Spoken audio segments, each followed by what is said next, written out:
All right. All for one. Question and answer SX preview show. Here we go. Got the one and only Gregory Gibbs. Yeah. Ammo Productions, the man behind the machine. Multiple machines. Yeah, you got lots of machines. My man just got a Stark. Yeah, I did. I'm on the e-bike. I'm an e-bike kid now. Yeah. Yeah, it's pretty cool. I just can't wait to actually ride it. Yeah. Yeah. So, we had a little bit of a hiatus from our content on the YouTube. And mainly because Greg had an injury. Yeah. So, yeah. Just a little one. Just a little boo-boo. We're going to pause this right now because the people need to know. Oh, you want to go right into I'm it? going to go right into that. Okay. The people need to know. We were a little bit lax on our content, but we're back. Yeah. You broke your humerus. I did. I broke it right in half. Yeah. I was there. I heard it. You heard it? I didn't see it. I heard it. I got on my bike. I knew that was a crash. And there you were. Yeah, it was just, it was right after a rain. I think it rained like 2 days before that. Yep. Track was well prepped, but there were some soft spots. Yep. And I found one. And it made me cry.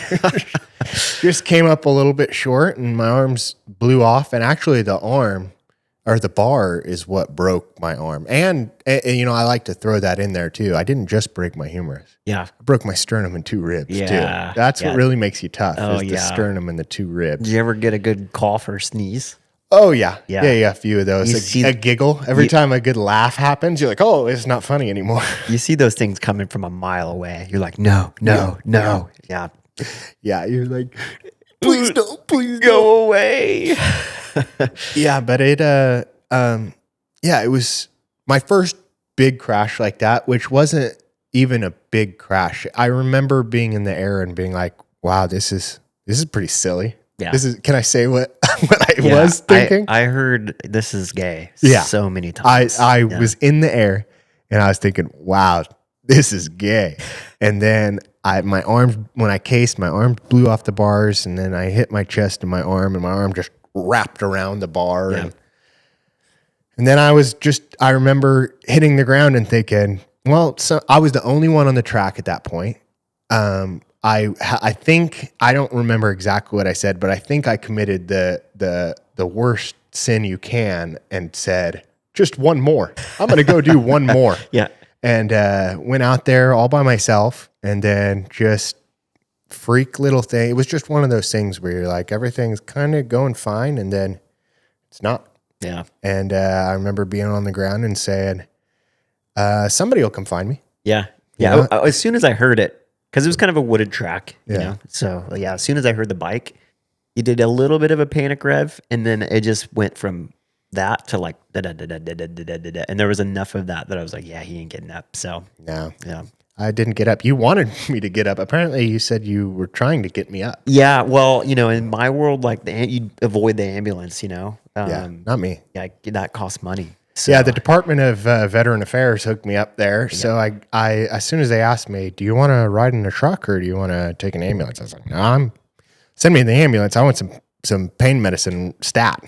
Yeah. And then I remember them coming up and saying, oh, we got a call that it was a motorcycle crash. We thought it was something cool. Yeah, the highway patrolman was like disappointed that there was not like brains. Yeah. Yeah. Yeah. Well, who you called him Guthrie PD or something, and then he got mad because he's a state trooper. Yeah, I made the big mistake. He had a cool hat on, and I thought he was from Guthrie, but he was definitely above that. Yeah, he's way above that pay grade.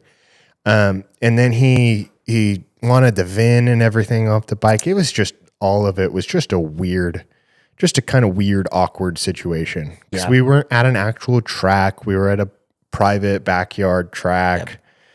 So I felt bad for doing that to my buddy's for parents. Crashing. Yeah. No, it was good. I mean, these things happen. Did you, when you had a track and everything, did you have any notable like people crashing at your place where you were like, oh?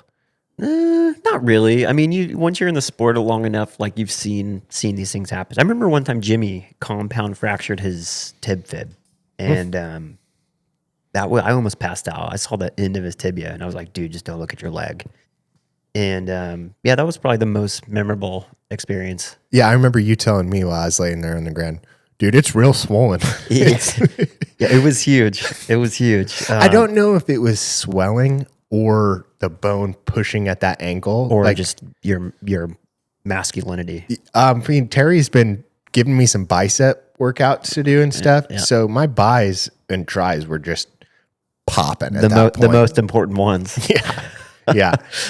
But yeah, we're 8 weeks out now Yep. and feels pretty good. I started PT today. Bo Proctor over at PhysioWorks. You worked with him a couple times or just once? Just he's helped me with some of my like reoccurring like back soreness, shoulder, just stuff that I've acquired over the years. But he helped me rehab my elbow last, which was sweet because PhysioWorks is kind of connected to Pitching Works, which a lot of like MLB pitchers going out of that place, which is just mind melting to see. I looked over during, while he was just really grinding away at my muscle, and there were guys throwing 96 miles an hour. Yeah.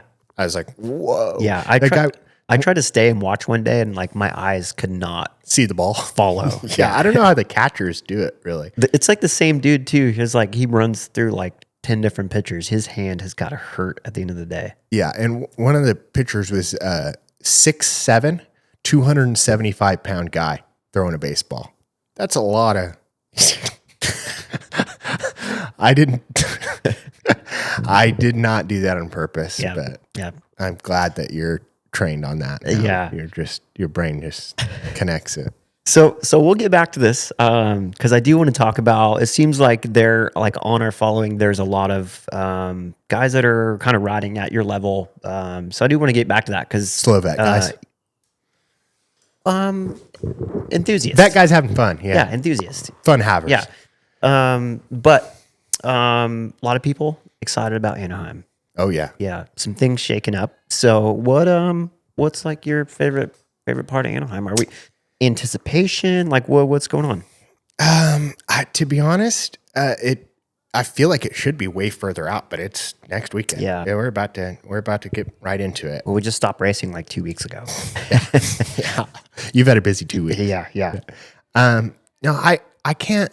I'm just ready to see how it unfolds. I can't really this year. There's so much going on that I don't really look at one thing like, oh, I can't wait to see how that happens or whatever. It's just all of it. There's so many different things. We got bike changes everywhere. And we talked about it a little bit earlier, but kind of one of the bigger ones, Jorge Prado was like the hot topic last year of how he was doing. And then this year we haven't heard anything in the off season. Yeah. So excited for that. Excited to see how Chase does. Eli on an orange bike. Yeah. What about you? What are you really looking forward to? Yeah, I think the things you mentioned, Jorge, it's interesting, but like this mix between Jorge and then Chase, Just swapping. but I think they both are going to be out to prove something. Jorge, I think, he said a lot about his bike, his team. And so there's got to be a little bit of extra fire to go, hey, Prove the haters wrong. What I was talking about was a real thing. Yeah. I would be surprised if he's like all of a sudden a contender on a different bike, but I do think there's going to be a little bit of extra fire there. And he's had a long relationship with the KTM group in Europe. So, I don't know, that'll be interesting. And I think the opposite for Kawasaki, right? They want to be like, hey, we were giving this guy all we've got. And he was flopping, so that's going to be interesting. I think Chase, he's it seems like he's landed somewhere, like I feel like he has now said, okay, I've been on different teams and, the grass isn't always greener on the other side. And this is a family where I want to land and really kind of set my roots. So that's one part of it. And I think Cowie is extra motivated. I mean, when I've talked to those guys, I'm friends with a lot of them, and I think they really want to do a good job just because they feel like they didn't get a fair shake at it last year. So So that those two dynamics are going to be interesting to me, how that's going to play out. And then also Eli. I think it seems like KTM has learned a little bit, and I say this from a total outsider's perspective. You hear rumors about what Webb wanted and what they wouldn't allow. And then Chase was wanting things, they finally caved. And then all of a sudden now we've got Eli with a cable clutch on the bike and, certain parts in the suspension. So it seems like they've evolved in a way that they're like, hey, we're going to give our guys what they want. So that's I think a potentially dangerous place for someone like Eli who knows what he wants at this point in his career. And I think he'll always be strong. Were you ever that guy that knew what you wanted and pushed to get that, or were you kind of the guy that adapted to the stuff you had? I was definitely an adapter. Not now, I really know what I like now. And that's a little confusing just because I ride so many different bikes, but I see the strengths and weaknesses in them all. When I was racing, I did know what I didn't like. I don't know that I could have told you what I did want exactly, but I think as I've gotten older, I could definitely say what I want and don't want. But I was definitely an adapter. When growing up, I didn't really have access to that type of, option. So it was kind of like, hey, run what you brought, ride what you got and make it work, which I think is a really good quality too. I think Jet's extremely good at that. He within a few laps, he's adapting, and making it work. But I think it's a good strength to have. I think that's also, you got to mix that with a little bit of, hey, this needs to be a certain way. Do you think, you just brought up Jet. Do you think these guys, when they hear, Jet had an accident and he's out, do you think that changes anything for them mentally, or is there so many bad dudes on the line that they're just like, well, okay, but we still got, a job to do? And I think it changes things. Really? Yeah. And I don't know. It doesn't change anything about your preparation or your mindset really, but it's one less contender that you have to deal with, and he's proven to be the guy, So, I think it helps, especially for someone like, I think Chase, I really see Chase and Jet in like a very similar point in their career.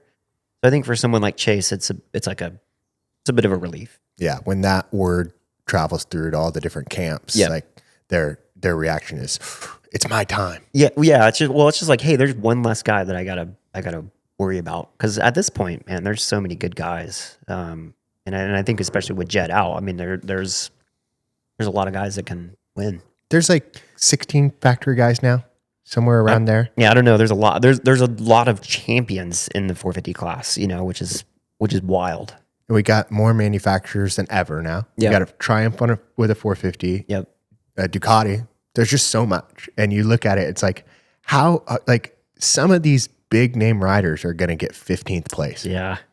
Yeah. Insane. Yeah. Wild. I mean, being in the top 10 is a pretty good place, especially for Anaheim. Everyone's in full form at this point. So yeah, it'll be interesting how it shakes out. I like where Hunter's at right now on our team. I like where Chance is at. So it's been pretty quiet from the Lawrence camp besides Jet's incident. Yep. I don't think I've seen a single Hunter post in the off season. Yeah. Yeah. Where it might be about a car. Yeah. Yeah. So he's doing good. Yeah. Yeah. No, I think they need that time. They've been going so hard, and so just to be able to pull back mentally a little bit, I think is a good thing for them. Yeah, I like where they're at. I like where the bike's at. I think we've made a lot of progress from last year. Yeah, we'll see. You never know. I mean, there's a lot of people that feel good about their bike right now, and then they do a day in Anaheim, and they're like, back to the drawing board. Yeah. How much would you say the bike has changed from initially getting into the 25 chassis and all those changes to the same bike, but how much has it evolved? Yeah, I mean, last year we had a lot of new show-up parts that we put straight away on the bike, and I think that was a mistake. So we've circled back on a lot of that stuff. And then we've got some chassis updates that we've done, similar to 23, where we're doing a lot of patches and things. That's no secret. But no, just more time to figure it out. And then we had kind of an incredible time in outdoors. I shouldn't use the word incredible. It was a very frustrating time because we were really struggling getting ready for that season, and really up into the first couple rounds, didn't really feel that we had things nailed, but I really think we learned a lot. And so I think we've carried over some of that. So yeah, no, I think that's it. I guess the biggest thing to say is we've learned this motorcycle a lot over the last year, and it's allowed us to kind of move forward in some areas. Just in time to change it again, maybe. Yeah, we'll see. Yeah, who knows? What about you? Like leading up to Anaheim 1, do you still feel some of those same nervous emotions going into Anaheim, or are you able to just, I did my work and let's see what happened? Yeah, I mean, I think I've been more, I don't know what the right word is. Maybe subjective about it, a little less subjective, like, oh, we missed it or we got it, or, it's kind of more like, this is where we are, and we're just going to get more information. It's going to show us where to go. I think when I was racing, I was very focused on Anaheim 1. Hey, if we're not right or we're not good, it's going to be really hard to kind of figure it out. As a test rider, what I've learned, it's not detrimental. It's one race. If you can get out of there with good points and good information, that's what you want. You're just able to zoom out a little bit. 100%. Yeah. Yeah, and I think that's part of the culture of our team. It's a very, always learning, less losses, more lessons kind of thing. So yeah, I think that'll continue. What do you think about we kind of touched on it, but these new manufacturers coming into the 450 class? Yeah, I mean, it'll be interesting, especially the Ducati. That motorcycle was not developed with Supercross at all, so take a break. I'm gonna get a drink of coffee there. So it'll be interesting, and I know that Ziggy from Factory Connection's been very involved, so that's 30 years, so many years of doing this, so I think they've definitely got someone good in their corner. Yeah, it'll be interesting. The whole Desmo thing, I think, can be good. I think it's going to take some time, after kind of seeing it, how it's done in the shootouts, and, with our development, kind of riding the other bikes, I was less impressed, I think, than I expected. But I know they'll figure it out. Seeing their trajectory in road race, MotoGP, I mean, they went from kind of being one of the not so great teams to what they are now. So I know that they're capable. So it'll be interesting to see how they respond to the feedback in the shootouts, and then also this first year of racing, how they'll come out. I think outdoors. I think I'm a little bit more excited to see how they perform in outdoors.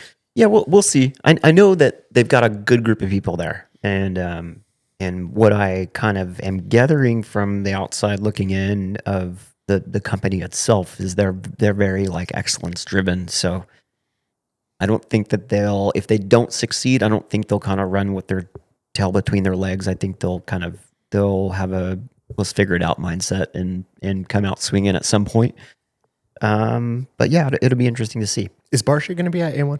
I heard he broke his collarbone, but there hasn't really been any. I know he's been riding. Okay. So,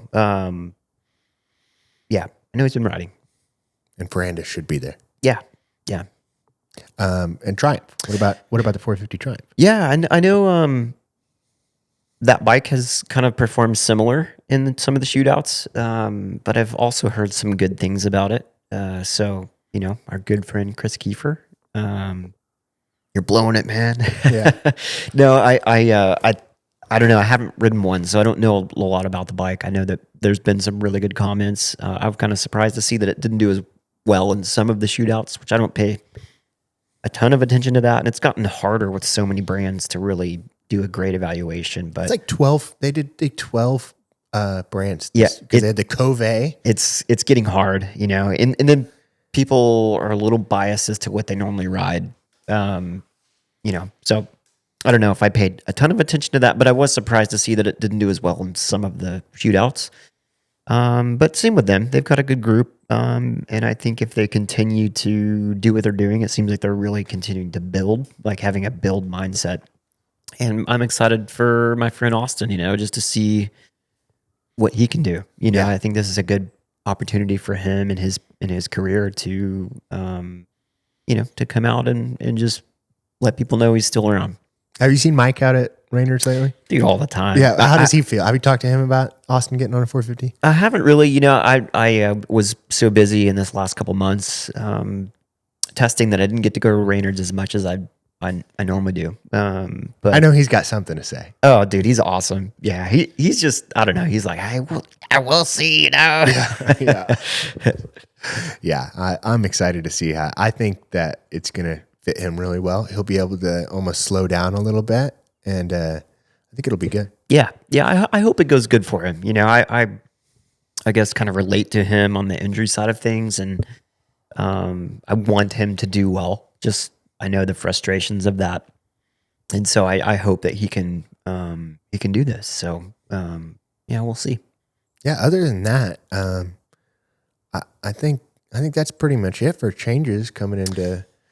Anderson to the Suzuki. Oh yeah, which is and cool. And went and won World Supercross too. Yeah. So he's got confidence behind him right now. Yeah, the thing I like about that group, it seems like Factory Suzuki's been more involved, which is cool. We always want the support of the people making the bike, but the bike has been around for so long. There's been so much opportunity to refine that thing that I think that helps them.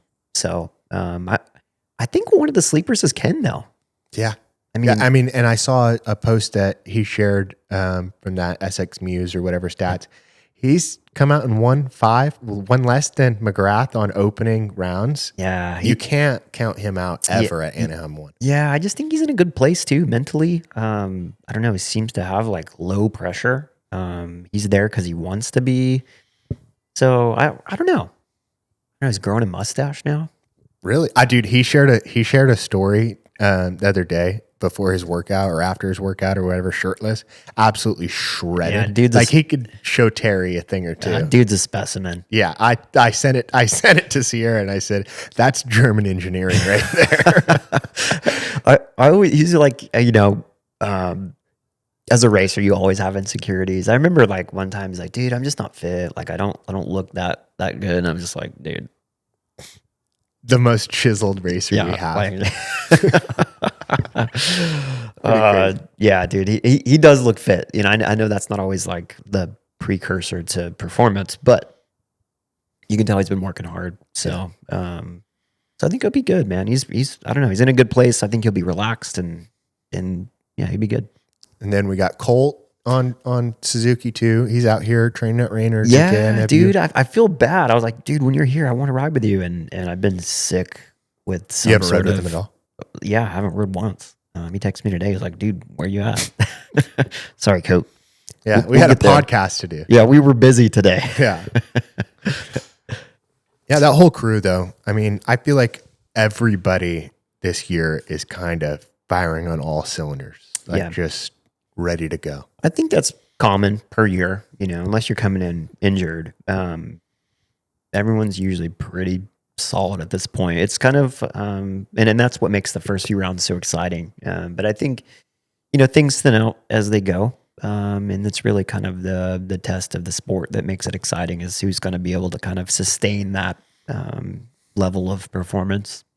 I did see somebody comment on, I think your little almost crash video the other day, saying that that's why Suzuki, there's pros to having that bike so long, is you've got to set up and you don't have to adjust to anything. Do you think that there's something to that, like having that same bike, not having to really make many changes? Yeah, I mean, you kind of like what you got is what you got, and there's not a lot of hope of like, what you can do about it, but there's also you learn it, right? It's like you know, I guess compare it to like a romantic relationship. There's things that you probably can't stand about your significant other, but you know them so well that you learn to adjust and adapt and how to manage those things. And so with the Suzuki and with bikes that haven't changed, I talked to Johnny Campbell about this a lot because typically they don't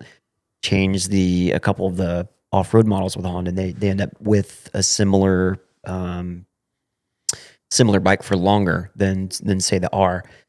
But you just learn and you start chiseling away, and then you really refined over the years this bike. So I think that's what Suzuki can do. My near miss was all me. So I think I guess I'd say like, hey, don't poo poo on the bike because that was me. Yeah.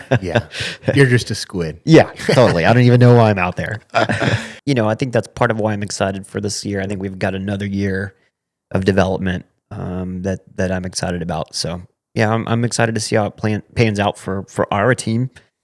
But other than that, I mean, like most people are in that boat because there wasn't a lot of updates this year.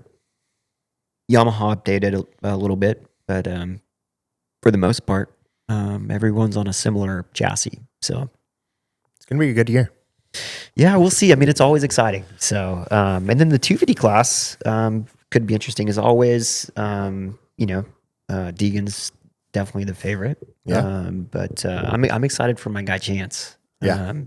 We did a video recently. It was like his first day on Supercross, so I don't think it really like showed the level of speed that he has. I was down there the week before Christmas, and he was shredding. So I think it'd be good. What do you think? Is Deeks going to just... I don't know. Yeah, it's hard to kind of bet against him right now in just the long run. I think he might... I don't think he's going to just blow everybody away all year long. I think he'll probably do the same thing where he has some, a string of amazing races and then has bad starts and something happens or, I think I'm more excited to see him on a 450. Yeah. But I think it's the right move for them to finish out the 250, because there was all this talk of, Jet's out. Is Deegan just going to jump up and race the 450? And that's cool from a fan perspective, maybe. But for their camp, I think they're just making the right move. Yeah. And I did Gypsy this summer. And, there was a little bit of a clip, which is hard with Instagram. You got to get little sound bites. But the question was about Bud's Creek because there was some questions if he was going to race Bud's Creek. And I said, I don't think he's ready. I don't think it's smart. I think it's going to take him some time to adjust. And it kind of got a little bit misconstrued as I, was thinking that Deegan's not going to be ready for the 450 class and he's not going to do well on it. That really wasn't what I was saying. The big thing is, I think coming in when you're ready. So I think this was the smart move for them. I think they know that. They make good decisions all around. Maybe not super motocross related, but yeah, I think the trajectory of things for them, they've done a really good job with. So I think I really like starting in motocross. I think it gives you a chance to really adapt to the bike without such high consequences in Supercross. So yeah, I really hope he can be challenged. One, just because I want Chance to do well, but two, just for the excitement of the class. You want that entertainment value. It was cool during World Supercross to see him battling with like Tomac and stuff. Yeah, like you just and those guys have got it. I mean, like Tomac has just been through it all, and Kenny just amazes me because I'll be watching like old archive races and stuff, and I'll be like, look at Kenny in second place right here, and he's racing like all these guys that are retired and not really in the sport anymore, and then he's still kicking butt out there. One of the guys winning races. Yeah, crazy. Yeah. I'm happy for him, man. And like I said, I think he's like happy in life, and that's a shines better through. thing. Yeah, shines through too. So, what do you think about Deegs on the 450? I'll be honest with you.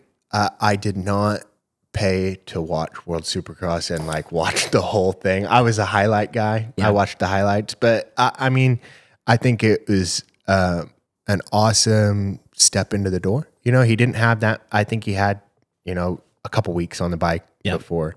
Who knows, you know, but look good. Yep. I think where Deegan has proof that he has the grit to come through the pack. Yep.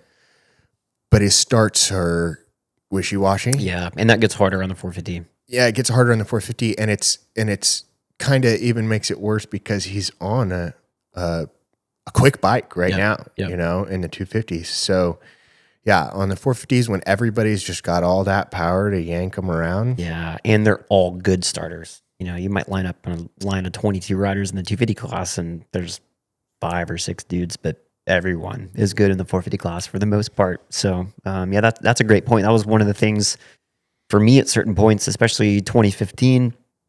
I was in second place in the championship, and I was really good that year, but my starts were horrendous. So my first win that year was in Oakland. I got like a 15th place start or something. Why were your starts so bad? Just reaction timing? Or? No, I mean, the reaction was good. I think I was really overthinking at that point. Knowing what I know now, there were certain things we could have done with our bike that would have made things way, way different for me.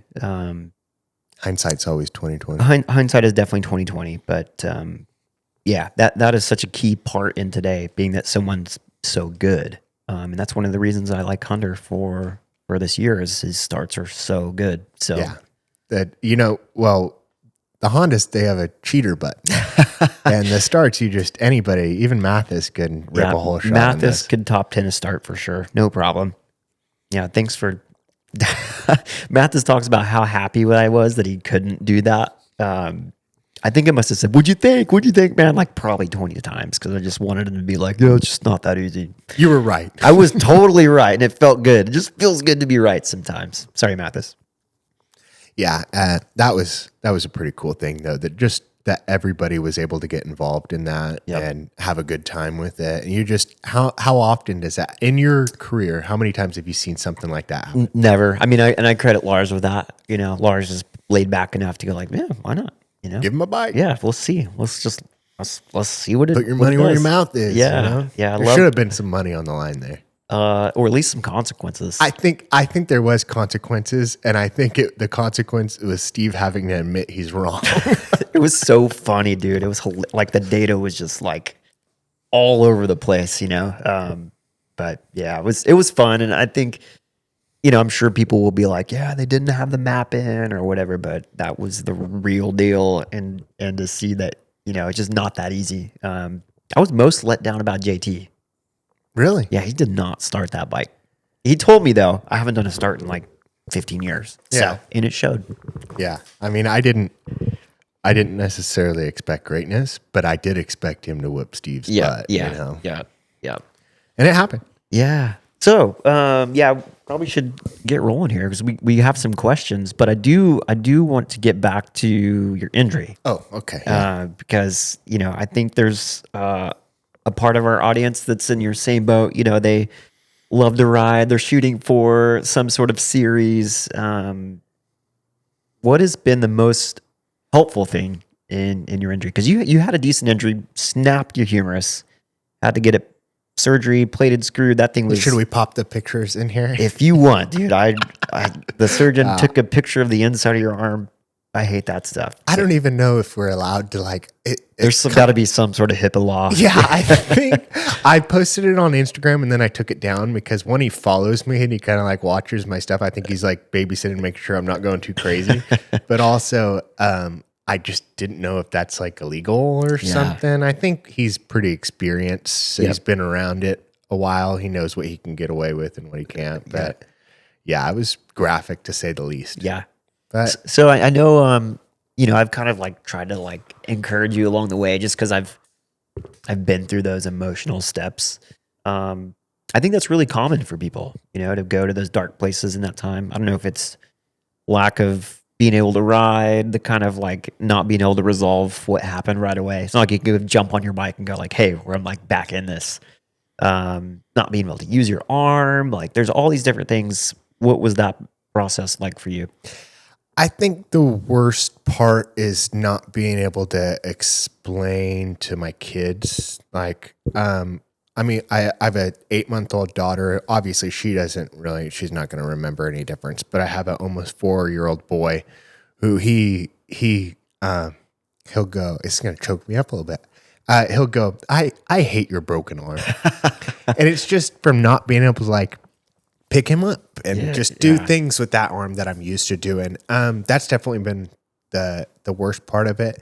The bike, I miss being on the bike, but just being able to get physical. Yeah. Like being able to sweat since the last 2 weeks since I've been able to work out and stuff. That's a game changer. Yeah. Oh yeah. Yeah. I think especially if you're used to an active lifestyle, that first 3-4 weeks where you're like not able to do anything is like torture. Yeah. And this is only my second decent crash with broken bones. But I've had quite a few orthopedic surgeries. So I was rehearsed on what to expect, you know. I kind of feel for the people who have never had surgery or never broken a bone, and then they go through something like that because it's just, there's so much emotional, just everything that goes on with it. I actually, when I was in the hospital, I was only going to stay one night, and then maybe I'm just a baby because I just choked up there too. But the nurse walked in the second day, and we were kind of talking about me being able to leave, and I started crying. She was like, actually, you could stay another day. And I had like an abnormal EKG because when the bars hit my chest, I guess it made some air pockets around my lungs and stuff. And then there was just, impact to my heart. So they had me on a Holter monitor and stuff. And they said that maybe she was just saying that, like to give me an excuse to stay for another day. Or stay another day. Yeah. And then I wasn't footing the bill. So I was like, I'll stay another day. Yeah. But I think just the emotional, just not knowing what exactly you're going to go through, how it's going to affect you and stuff. And then just realizing, I got it. There's no way around this. I got to deal with this for 8 to 12 more weeks, and I've had a few surgeries on this dominant arm, so I kind of know what to expect with not being able to use my dominant arm. But that just, you realize like the little things, just the little things like when I make eggs in the morning and I'm flipping my eggs. The thing that always gets me is the first time you go to a urinal and you got to button your pants. I sit down to pee. Okay. You still got to button your pants though. Yeah, true. Yeah. No, I wear like just stretchy elastic. Yeah. Okay. Yeah. It's probably the good move. Yeah. Yeah. It is those little things that like in your daily life, you don't think about being an actual task at all. Yep. And then you realize when you got a limp arm that, this is terrible. Yeah. And I just can't wait to, now I'm able to kind of put my arm above my head, but I always start my workouts with a good hang. Yeah. And I cannot wait to just hang and decompress because this side of my trap and my neck and everything has just been so tight. Yep. But I like to think I've done pretty good with it. Yep. You mentioned earlier, I got a Stark. I'd actually ordered that the week before my crash. Yeah. And then I was like, and I was kind of found a way out of the bike. And then as I started to get better, I found my way back into the bike. But they're so much fun. And I've ridden our friend Will's a few times before, and I was like, this is just, they're fun. Yep. So the 450 won't go anywhere. It's actually just in my van over there, kind of all back together now. I'll be racing that this year. But I don't think that there was ever a time in it though where I was like, I don't want to ride anymore or anything like that. I think the first thing I said to you was when I'm laying on the ground, paramedics are on their way, arms completely broken. I said, I'll still go to California next week. I remember we had actually the video we just posted of Chance, my brother stepped in and filmed for us, but you were like, yeah, I'll be there next week. In my head, I think I said, oh, okay, yeah, we'll talk about it later. But in my head, I'm like, you ain't going nowhere for a while.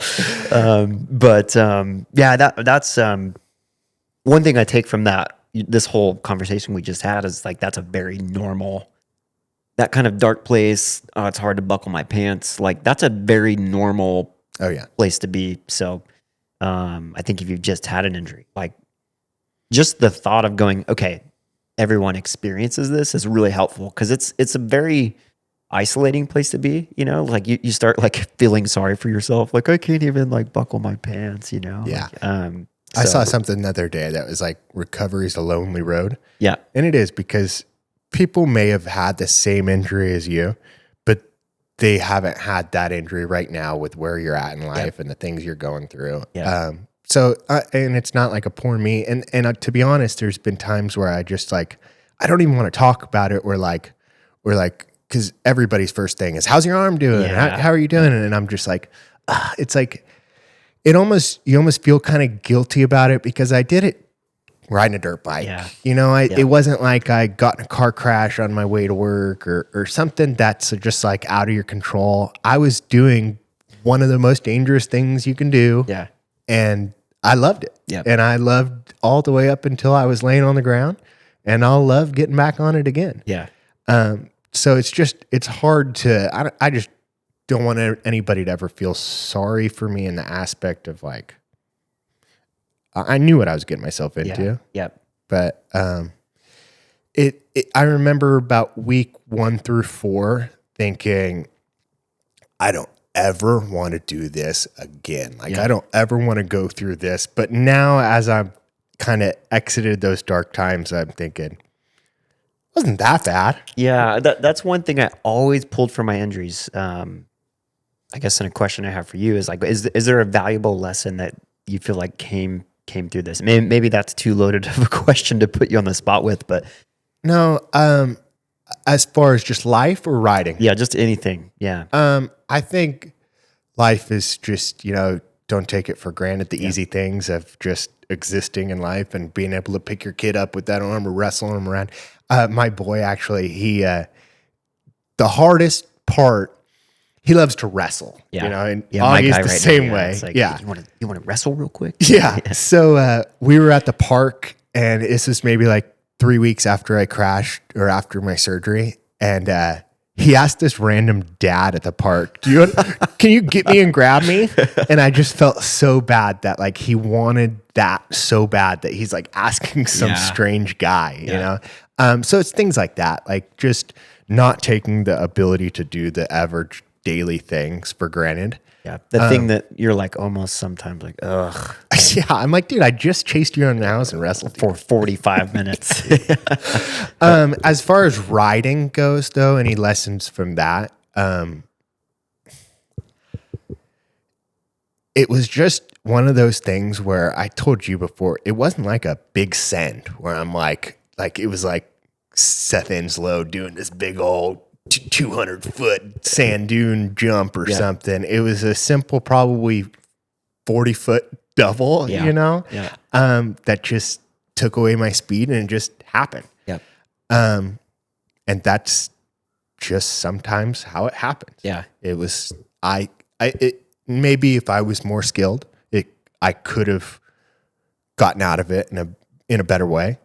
But sometimes with the tools that you have and your abilities, things just happen. Yeah. So you can't really harp on it too hard of, oh, I wish I would have done this, or I wish, if this would have changed. It just, sometimes it's just the way the cookie crumbles. Yeah, I like that. There's a proverb that I referenced. I'm sure I've referenced it on this podcast before, but it says a man who digs a hole will fall into it. It's kind of like, it's very practical common sense to say like, hey, if you're going to dig holes, chances are every now and again you might fall in, and I've, it's easy to kind of go like, why has this happened to me and all that type of stuff. But I think that's a great perspective just to say, I was riding a motorcycle, and I'm learning to jump and like one of those things that happened. So I think that's a great point. Especially if you've had lots of injuries that piled up, you start to kind of go like, well, all my friends aren't getting this hurt, that kind of stuff. So, yeah, I think that's a great way to look at it. Was that kind of how you felt in your career as those injuries? Yeah, and I think there was some stigma around me personally too. I didn't realize how much of that was just stigma. And I got hurt a lot, but when I started doing Racing Standard, I was trying to create some information that could support the need for rider safety, rider advocacy, and that kind of thing. And I think I put together maybe the 20 years of Supercross data, and there was only like 1 or 2 years where every single rider in the top 20 made each event. And so, yeah, I guess I'm probably going off on a tangent here, but yeah, I did, but I think what helped me see that is like, yeah, this is motocross, we're not doing something that the risks are not high. But yeah, I think it's easy to go there if you've had a lot of injuries. And then people start to stigmatize that and go like, oh, he just gets hurt all the time, or he crashes or whatever. I kind of had the same thing. In the military, I had a few surgeries, and the guys I worked with in Germany called me Glass Bones Gibbs. That was my nickname. That's so military. Yeah. And you know what? After my accident, I had a few of those guys comment and kind of, those military Glass Bones Gibbs. And I'm not going to lie, I blocked a couple of them on social media just because I was like, one, I haven't heard from you in years. Yeah. And that's the first interaction you want to have back with me. But two, it's like, I don't need that energy to like, when you're already in a dark spot, to be like, oh, that is how I am. I am, I am Glass Bones. Yeah. And Dr. Nelson actually told Sierra after my surgery that he went through 3 drill bits in my arm. Yeah, you don't have glass bones. They're really strong bones. I guess. I do drink a lot of milk, especially in my cappuccinos. Oh man, yeah. I really wanted to talk about that. Just, I don't know. I'm sure there's someone watching this that's going like, dude, I'm in the middle of that hard time. You got this. You got this, dude. You got this, or gal. Dudette, whatever you are, you got this. Yeah, it's and in the VetMX group I'm in, I see it all the time. People posting whether they're coming back from injury or been dealing with things for a long time. There seems to, obviously there's the cases where people don't recover fully, but for the most part, you're gonna get through it. You're gonna come out okay, and then not only that, but just going through that struggle and realizing I can do that. Yeah. I can go through that hard time and come back. And that's kind of like my goal with this year. I want to come back and at the VetMX championship this year, I want to kick some butt again. Yeah. And that's kind of what's got me like, not only will it feel good to go out there and kick some butt, but it'll feel good to go out there and do that after. Yeah. Knowing what you went through. Going through this and having 3 months off the bike, that those guys are riding. Yeah. I'm doing podcasts and making latte art. Yeah. But it's all part of it. It's what makes us human. Yeah. Going through the struggles we go through and coming out on top. Yeah. Yeah. That's one thing I try to tell people when they're like, man, you've just gone through so much. It's like, there's a lot of people in this world going through a lot worse. You know? So it's a great perspective switch to just kind of like open your eyes to how good things are, really. Yeah. So, we're going to lighten it up a little bit. Yeah. Yeah. One of the things we don't talk about is partnerships. Oh, yeah. Yeah. So, we need your money. We can't do this for free much longer. We talked about maybe there's a perception that we've kind of like don't need partnerships or something. So I guess that's why I wanted to talk about it. Like, hey, if you're Earl's Tire and you want to have your badge on a video, like, hit us up. Yeah, I think a lot of people put you into a box of your HRC factory. Yeah. You know, so unless you're Works Connection or these groups of sponsors that are sponsoring HRC, that you can't take their money. Yeah. Oh, we can take it. Yeah. But no, there's even, we've been doing this for almost 2 years now, and it's slowly gotten more and bigger, and we've been having awesome feedback even after this 2 months off. Yeah. We kind of, at least I thought, oh, it's like starting up the old engine again. It's gonna go, but it's right back to people. People want to know what Trey Canard's doing. People want to hear from you. People want, your perspective on things. We definitely will look for more partnerships this year. I definitely won't do this for free or actually putting money into it forever. And I've really enjoyed the content, so I want to continue to make the content. So if you do want to partner with us, go to the website, canardallforone.com. There's some banners there on, getting involved or, seeing a media kit. So yeah, we love to, if you do want to be a part of it, let us know. There's more ways to do that. Yeah, I kind of brought it up earlier. Obviously, with the team stuff, you can't go and put Earl's tire on your bike. Yeah, we're not doing it. Yeah, that's a great point. Can't put anything on the bike.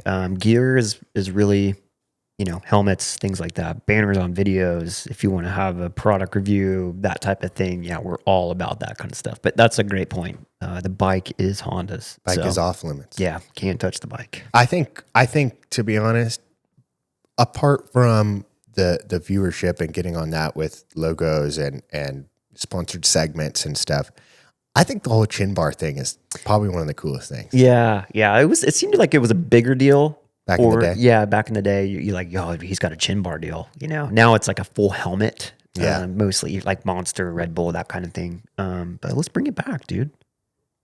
Earl's Tire Earl's Shack? Tire on the chin bar. I hope there is an Earl's Tire Shack out there that's like, yes. I hope Earl fills out a media form. Hey, this is Earl from Earl's Tire. Yeah. I think 2026 has a lot of opportunity. Yeah, we'll see.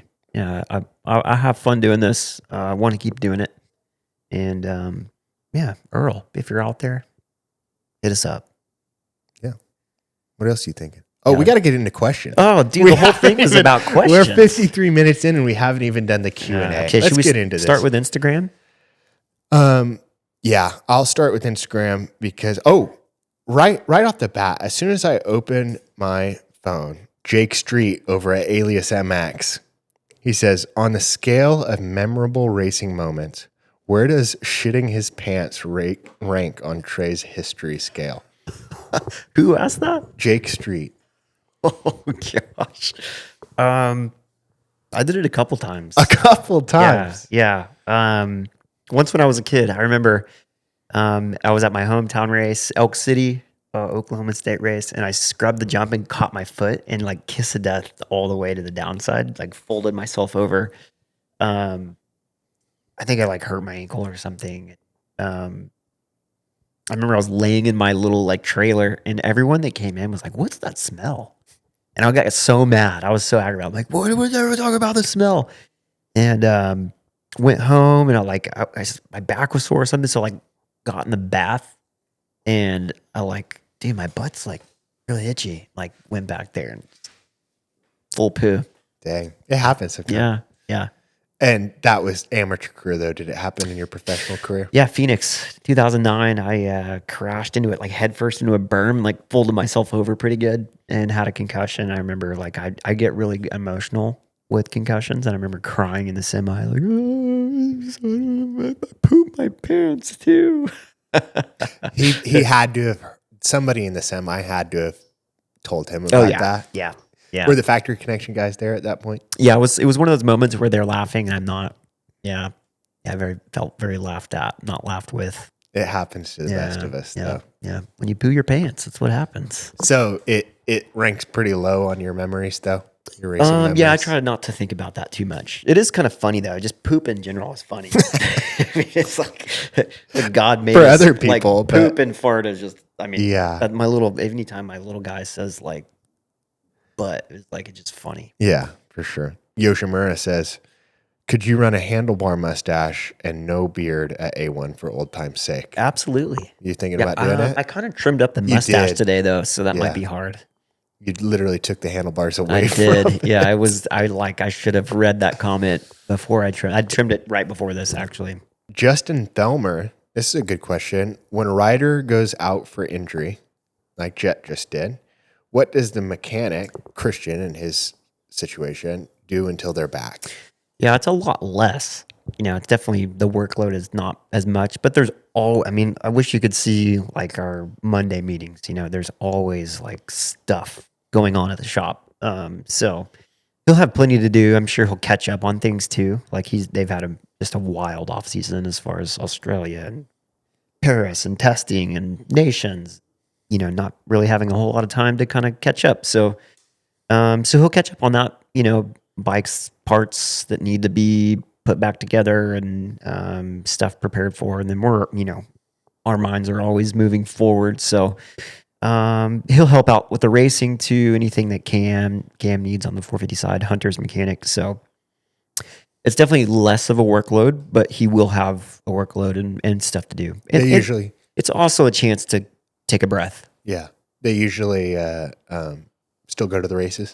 Yeah, especially SoCal, the first few rounds when they're there. We always have an extra guy, and it's helpful to have an extra guy that kind of knows, each weekend and what it looks like and what everyone needs. So I'm sure he'll go to some races and help out too. TJ_778 asks, have you ever considered returning to racing? Yeah, I have. Especially my first couple years testing, I was still riding really good. I was on pace at times. So yeah, for sure. There's just never really been enough incentive for me to cross that bridge. It's easy whenever you've been away from it to think about what you could do now. I think when you go back to it, you're quickly reminded of what is difficult about it. But one thing I think about a lot is you don't realize how awesome the job actually is when you're in it. Life's hard. Like it's hard to make money, but it's also, you got to grind a bit. This testing role I've had to grind at times. Not that you don't when you're racing, because you do. But yeah, it's really easy to be like centrally focused on something. And then having kids too, like you got to be tough to have kids. I wish I could have seen what toughness really looked like. We've talked about it before, but having kids while you're racing is insane. I don't know how guys do it unless like the wives or girlfriends or whatever are like just Taking on the just responsibility. running the show. Yeah. Focusing, I can't focus on anything and focus on my kids. Yeah, it's hard. One of our good friends, Jordan Troxel, says, can you rate the power of a normal human's beard color to the superhuman power of ginger beards? We're mutants, really. Not like the Ninja Turtle kind of mutant, but it is a mutated gene that many people wish they had. Yeah, he said, I'm aware we are superior. Yeah. But he just needed your confirmation. Yeah, I mean, Jordy's beard is great. So, yeah, we don't really want to let the secret out of the bag, though. No, yeah, you can't let all the factory secrets out. JWin509 says, what's your favorite race of your career? That's a tough one, man. Motocross of Nations is way up there. It was a hard race. I was on a 250 in Colorado, so like just double whammy in difficulty. But it was awesome. It was just really cool, especially since we won and hearing the national anthem, the gear, like all the stuff. It was super memorable. A couple others really, like when I came back from my back injury, almost won Anaheim 1. That was way cool. Would have been cooler if I would have won, but unfortunately, Davey Millsaps trained that off season. I was totally expecting him at lap 18 to just be done, and he came back swinging. But yeah, then my race was Stu. Like that was just a fun race. Like I remember coming off the track thinking that was fun. So I think the race was Stu, and then maybe Daytona. Yeah, 08, that was crazy. That is one of those races though where you look back and you're like, wow, I'm glad I survived it. It wasn't like, oh, that was fun or cool. That was like, oh, I'm glad that's over. It wasn't necessarily racing, it was surviving. Especially with the water. It was like watercross. Letitia S says, if you're in Cole Davies' corner, what advice would you have been drilling into him over the offseason? Man, that's a great question. I don't know. I'm impressed with that kid. Yeah. Yeah, he's good. He seems like he like has fun. I'm disappointed for him to like have some setbacks this last year. I don't know, man. I'm sure he's got. I don't know his strengths and weaknesses really. I know he's technically sound. He's got great people around him. Really, I'd probably just say like, hey, you're really good. Don't try to shoot for the moon. Like obviously we wanted to see you like exceed and push and do well, but I would try to focus his mind on the next 10 years rather than the next 6 months. Yeah, it kind of blew my mind watching him, and he looks like a veteran.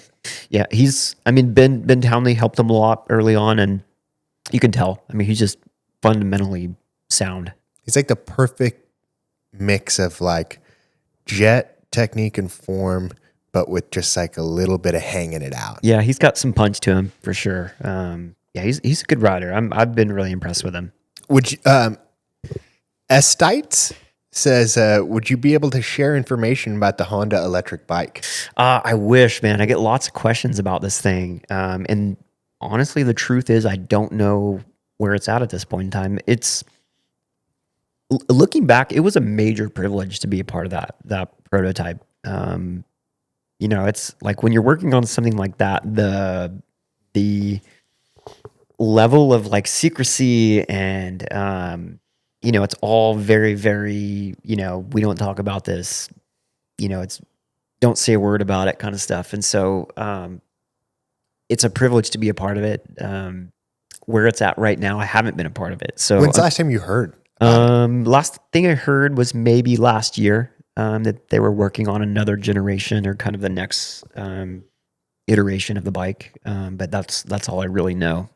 I might have said this last time, but I think that it was such a Honda power move to have you on the electric motorcycle because there's so much hate around the e-bikes, and then you can't hate Trey Canard, So putting you on the e-bike was obviously with your skill set and where you're at and everything, it worked out. But also from a PR standpoint, it was perfect to have you on the bike. Yeah. Yeah. I'm just the guy. Yeah. I've got a good one from Motoco USA on X. How do you manage running the fastest growing #1 YouTube show? And I will say it's easy. Yeah, you let me manage. No, I think it's been awesome. We get to have a lot of fun with it. Yeah. And that was really from the first time I remember you calling me. And when you first called me and was like, you want to do YouTube? I had all these big ideas, and I actually the other day looked through our first emails about it, and I had this kind of gung-ho vision for it. But you were able to reel me back a little bit and just be like, let's just have fun. Yeah.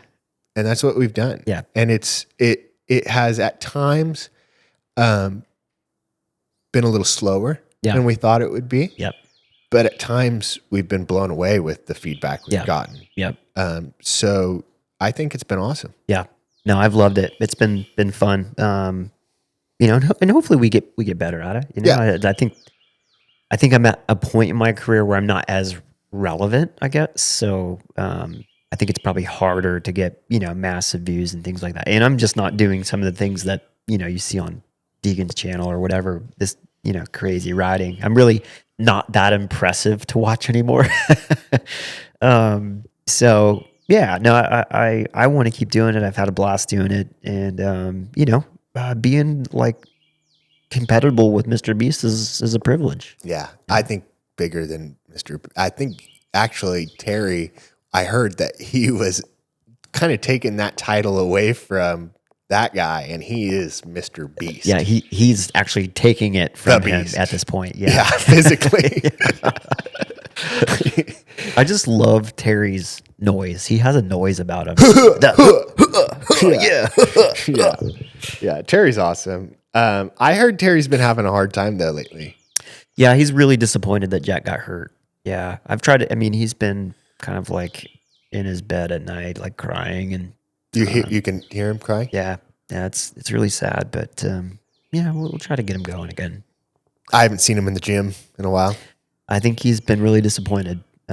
He's taken this a lot harder than I expected. Why doesn't he just get on a bike? Well, I've got his 250 currently torn down. We're working on our surprise him first with it? bike build, and I want to surprise him with it. Yeah. That'll be cool. If he's not like too fat by then, he hasn't been working out. I don't know. Yeah, I haven't really seen, but I've heard that he's not doing so well. Tim _ Botbile says, Trey, are you going to do Loretta's this year and whoop on Phil?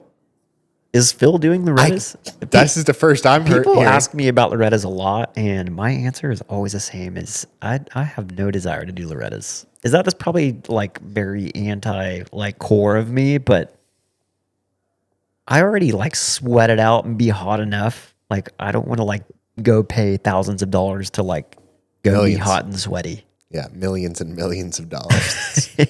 and the expectations too. It's not like I could go to Loretta's and like just ride and have fun. I would need to win, which I would probably like that pressure a little bit. But sitting here in my comfortable garage hearing the birds chirp, I'm not too excited to go do it. Yeah. So one question is about flow state. If you can remember that, I'm going to turn this off so the audio doesn't pick up. And then what's your favorite bike that you've tested? Oh. One is from Jake Stuckey, 507, and then the other one is from It's a local boy. yeah, Evan Abbott. So yeah, you remember those questions? Yeah, flow state. Flow state. Yeah, dude, the weirdest thing about flow state. I think there's a couple races. One was 2011 Dallas Supercross. The other Oakland 2015 Supercross. Probably 2010 Washougal. I just remember thinking like this is way too easy. Really? Yeah, I remember just going like I didn't feel like I was trying. Like there wasn't a point where I felt like, oh, this is hard. It was like, what's wrong with the other people? Is that something you're recognizing during the race, or is that after you look back? It's both. Really? Yeah. And I think you realize it during, and then you try to replicate it, and it's difficult. I remember I was having a hard time one time getting to that focus. You know, I think in 2009 started Supercross. First round was terrible. Second round had a concussion, and then the rest of that Supercross series, I was trying to like rebuild and kind of get back to form. I was coming off an injury from motocross a year before, and was really struggling. Actually knew Jimmy Johnson decently well, or at least he would take my call. You know, so I called him. I'm like, dude, what is it that you do to like get in the mindset? You know, and I was expecting some great answer, but he was like, I don't know, like, can you remember a time where you felt that? And I'm like, yeah. He's like, we'll do that. And there's a lot of truth to that, but that's part of like, if you're able to replicate that, that's what's so impressive about people that can, because it's when it's happening, you're not like going like, oh, that this is what I did to get in the flow state. It's like, I'm here. How did I get here? This is amazing. I want to do this every day. But it's really difficult for me anyway to find that. Was it something that you felt you built up to by having a successful season? No. I mean, it's like I don't know, and that's probably why I'm not a 450 Supercross champion. You know, it was difficult for me to replicate that, and I think that's probably because I'm an overthinker. I think the guys that get there easily, someone like Ricky Carmichael, I don't think Ricky's an overthinker. I don't think Jet's an overthinker. You know, I think the guys that are able to do that easier than most aren't thinking too hard. They're just doing. And I think that's part of being in the flow state, is allowing yourself just to be present and to do what you're doing. But you know, like if you've been nervous, it's hard to be present. So nerves are a big part of the sport. You know, there's a lot going through your mind. So if you can put all that aside and get into flow state, it's really difficult to find that concoction. But when I've had it, I'm like, dude, this is incredible. Have you ever had like mid-race, you're feeling like, oh yeah, I'm in flow state, and then something happens, a little error or something, and it just throws you completely off? Yeah, I don't know that if I don't know if I would call it flow state. I would be like I'm really like firing on all cylinders. Maybe you make a small mistake, and then it's hard to get back for sure, for sure. But the days that I was like in it, like 100% of the time, that's hard to do. The other question was about what's Which your bike? yeah, Yeah. what was my favorite bike? Um, man, I don't know. My 2014 CRF at the end of the motocross season, we made a switch to KYB, and man, I just felt good on that thing. It wasn't one of my favorite bikes of all time, but I just felt good on it. One of my favorite bikes to test and develop have been the last production bikes, just because I've seen where they started, where they're going. The current bike we're working on, that's been a lot of fun.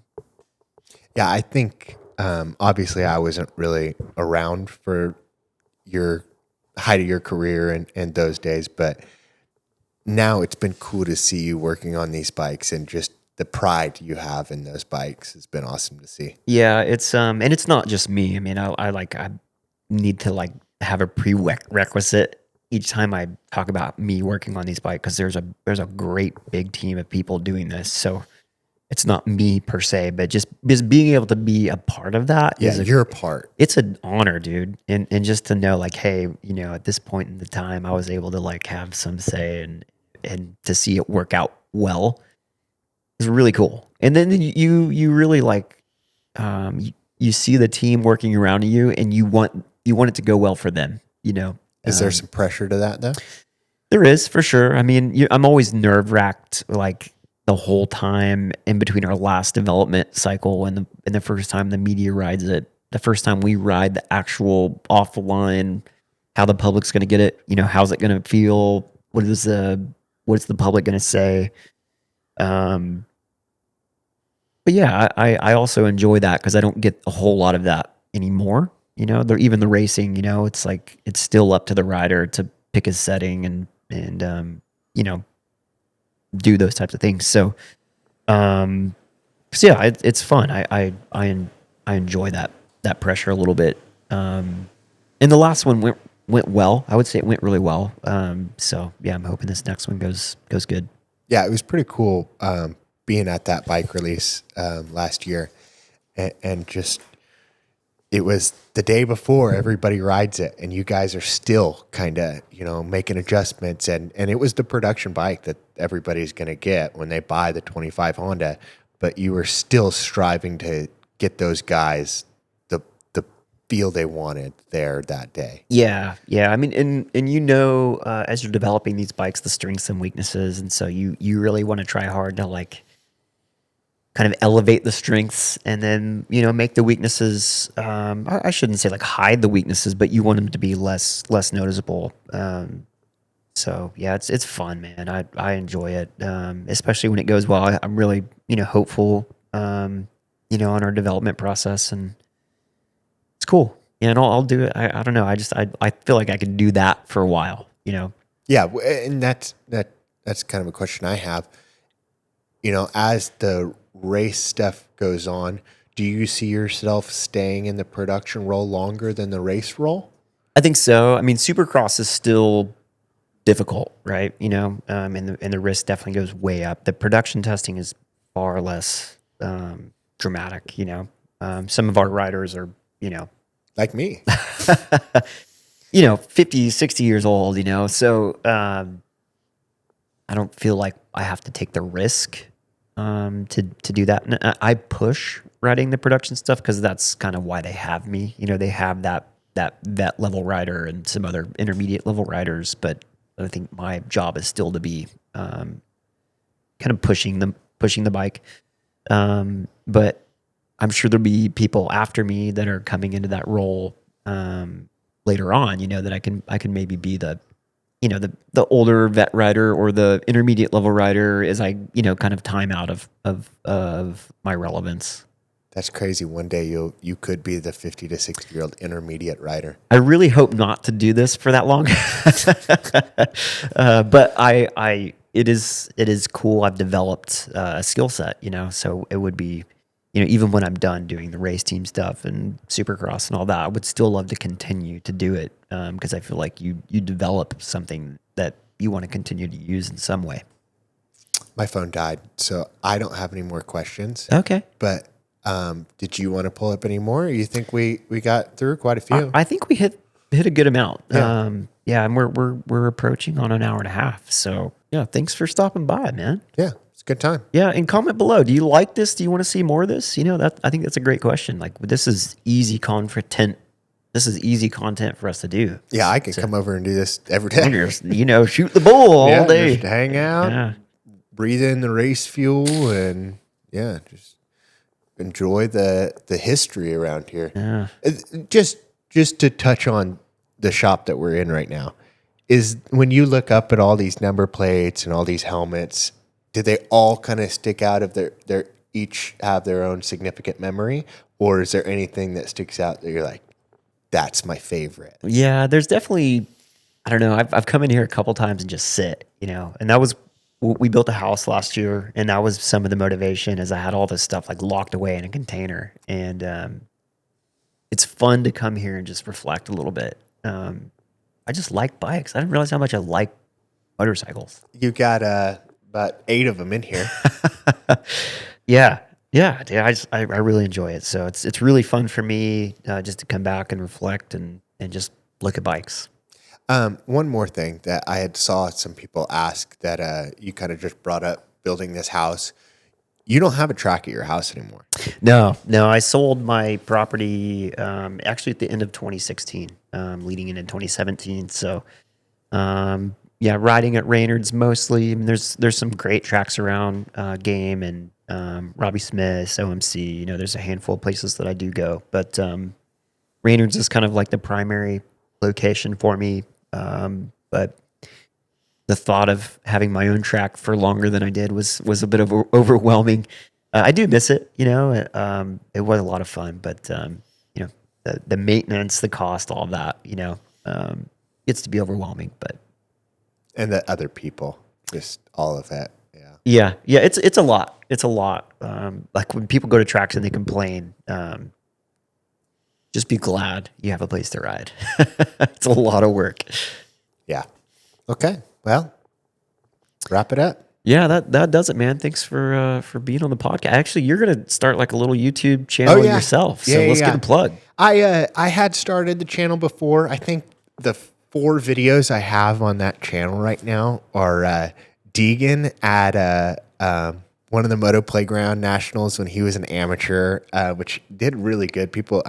He's always been a hot topic, so that video did really good. And then old Jimbo, a couple of Jimbo from when he was just out doing his thing.